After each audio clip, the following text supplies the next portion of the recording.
Chère France, on t'a fait par le passé des déclarations de guerre, on te remplit chaque année une déclaration d'impôt, mais ce soir je viens avec une déclaration d'amour. J'aurais aimé n'être pas français pour pouvoir te choisir, ma France. C'est pas de moi, hein, c'est Victor Hugo.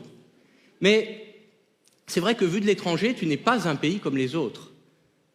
Capable du meilleur comme du pire, tu es le pays de la haute couture et du bronzage Marcel, de la poularde aux morilles et du sandwich triangle poulet mayonnaise, des pains au chocolat et des chocolatines.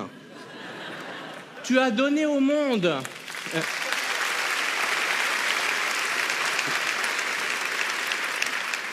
On voit qu'on est à Paris ce soir. Tu as donné au monde les droits de l'homme et tu obliges les enfants à apprendre le plus que parfait du subjonctif encore de nos jours.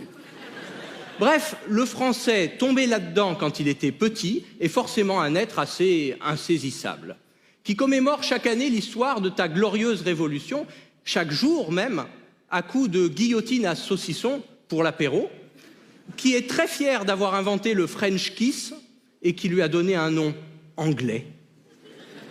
Le français, jamais à l'heure, mais toujours râleur, te critique en permanence. C'est sa façon de t'aimer. Et c'est vrai que devant le prix d'un croque-monsieur dans un de tes trains en retard, ou quand tu nous envoies chaque année un formulaire administratif qui nous redemande notre date de naissance, comme si elle pouvait avoir changé d'une année sur l'autre, on se dit souvent « Ah ça, c'est bien la France, hein !»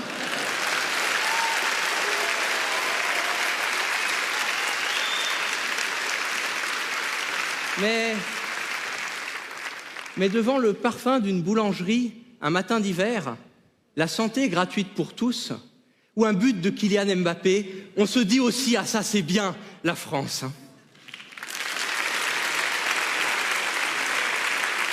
Et comme nous, les Français, on est timides, on n'ose pas te le dire, mais cette façon dont tu maries l'inutile au sublime sans jamais te prendre au sérieux, ça te rend belle et c'est pour ça qu'on t'aime. C'est écouter France Gall à Paris en bagnole ou le chant des cigales au pays de Pagnol. C'est ta Corse en montagne et tes vins bourguignons, les fest-noz de Bretagne et le pont d'Avignon. Et ta langue, partagée par-delà les frontières, de Québec à Alger, on peut aimer ses airs.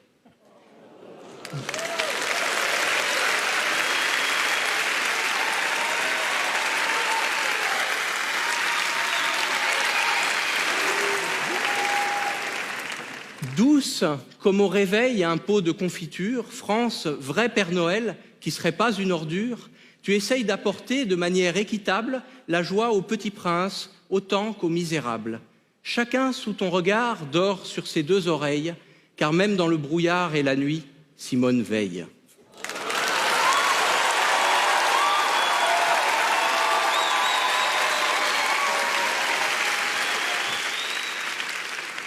J'aime tant ton élégance et ta belle nature que je courrais, ma France, toutes tes préfectures, s'il le faut, pour trouver le formulaire à jour sur lequel je pourrais déclarer mon amour.